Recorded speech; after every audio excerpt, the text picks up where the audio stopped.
Okay, this is part 7, I think. I get a little confused sometimes. One thing I want to talk about at this point is something called the prisoner's dilemma. It is a philosophical problem.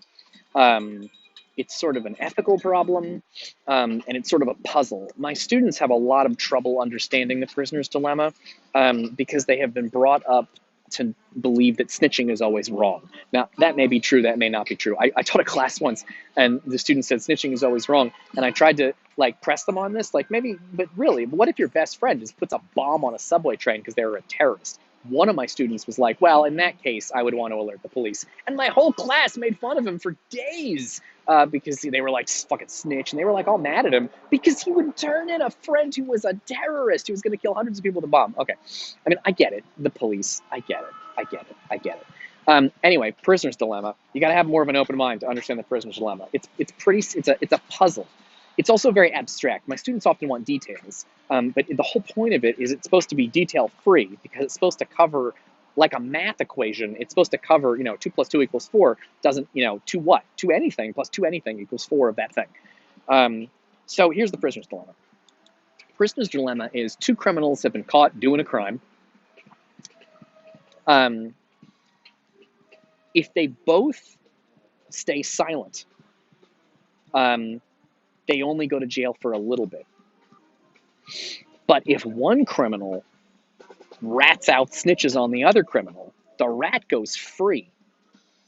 And the other guy goes to jail for a medium amount of time. But if they snitch on each other, then they both go to jail for a long time. That's the puzzle. What do you do in this situation? It's tricky because if you can both keep your mouth shut, then you only go to jail for just a little bit. That's actually the best scenario for the 2 of them, is just to go to jail for just a little bit. But the problem is each individual goes, well, shit, I don't have to go to jail at all if I just rat this guy out. And so you're like, you know what I'm going to do? I'm going to rat this guy out, and then I don't have to do jail at all. That's the best situation for the 2 of them is to keep their mouths shut. But the best situation for just one of them is I'm going to rat this guy out, and then I don't have to go to jail at all. That's the best situation for me. Fuck that guy. But if they both rat on each other, they both go to jail for a long time, meaning that actually creates the worst case scenario for the 2 of them.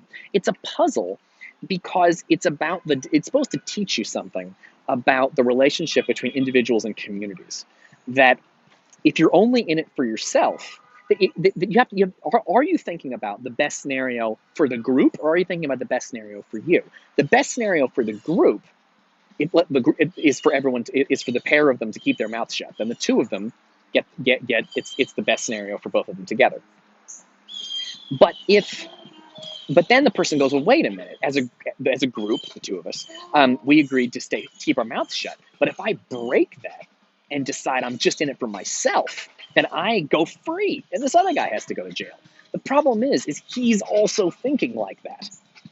He's like, yeah, maybe it should just be all. You're both going. You're going, I just care about me, but he's going, I just care about me. So you screw each other, and then you both get fucked. That's what's going on, and it's a puzzle designed to test and there's no right answer. There's no right answer to it.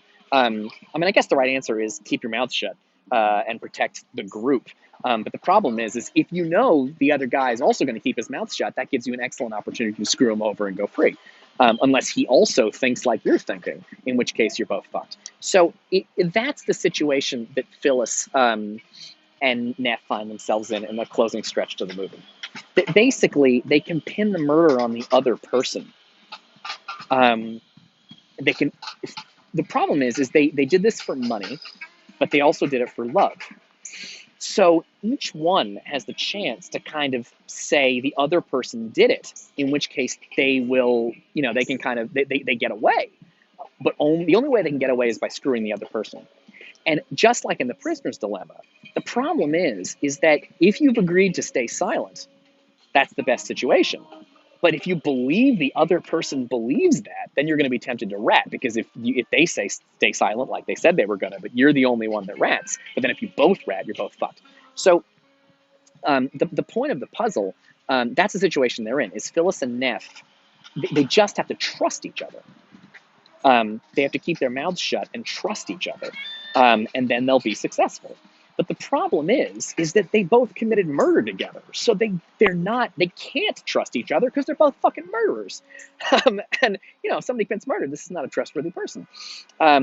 So it creates this problem where they both want, like in the prisoner's dilemma, they want to trust each other because if they can trust each other, they're going to get out of this okay. But they also don't trust each other and they kind of want to look out for themselves. And that enters into the home stretch of the movie. One of the most fucked up things about this movie is the way that the younger generation comes into it, which is Lola and Zacchetti. Lola is Phyllis's stepdaughter, and Zacchetti is the angry guy she's in love with. I guess he loves her. I don't know. Lola starts to suspect her mother is a murderer, and so Neff starts sort of dating Lola in order to kind of keep her mouth shut. But then he finds out that Phyllis is dating Zacchetti. That's Lola's boyfriend. So this is fucked up because you've got like the guy dating his lover's stepdaughter and the mother dating her stepdaughter's boyfriend, which is screwed up. They're both dating like much younger people in order to control them.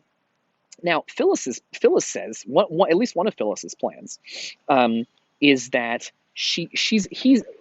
Neff is dating Lola in order to get her to stay quiet about her mother being a murderer because that'll lead the police to him.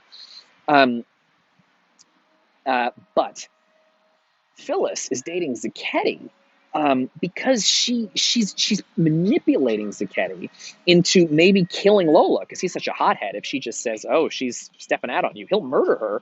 And since Lola suspects that Phyllis did it, that's going to help get rid of her.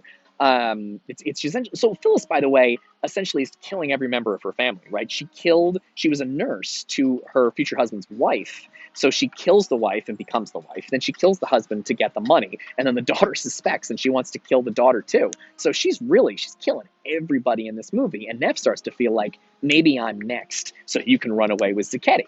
Just like you and me murdered your husband, maybe you and Zacchetti are going to murder me so you guys can be together. And so the trust starts to completely disintegrate between the couples. Because the issue is because at this point they're not supposed to be talking to each other, right? They're supposed to stay away from each other so the police don't know that they know. Neff doesn't want the police to find out that Phyllis and Neff know each other. So they're supposed to stay away from each other. But while they're staying away from each other, Phyllis is hanging out with Zacchetti and Neff is hanging out with Lola. Now they both say it's to control those people. So they're essentially, I'm hanging out with Lola to help you. I'm hanging out with Zacchetti to help you. But they can't talk to each other. They have to trust each other. That's the prisoner's dilemma. They can't trust each other because they committed murder together. And so the whole thing starts to kind of degenerate. Cool. Okay, that's good. I'm sorry, I'm looking at my notes here.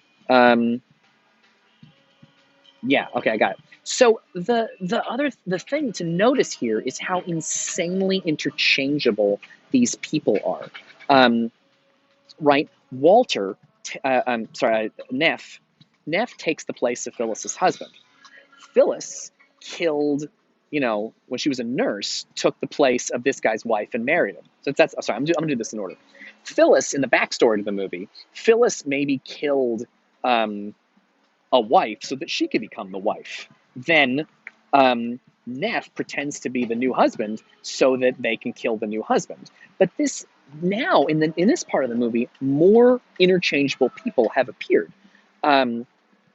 Phyllis is working Zacchetti, and Zacchetti is working Lola. But maybe Phyllis is having sex with Zacchetti. Maybe Neff is having sex with Lola. They don't know. They don't know what's going on with the other person. They're both. The whole issue of love and manipulation are so mixed up here. They can't trust each other because each one thinks the other one is the other one. Oh, I'm just manipulating this person. Really? Or are you in love with them? They have no way of knowing because they can't talk to each other. And so they're in this kind of completely terrible situation. All right, I'll pick this up in the next video.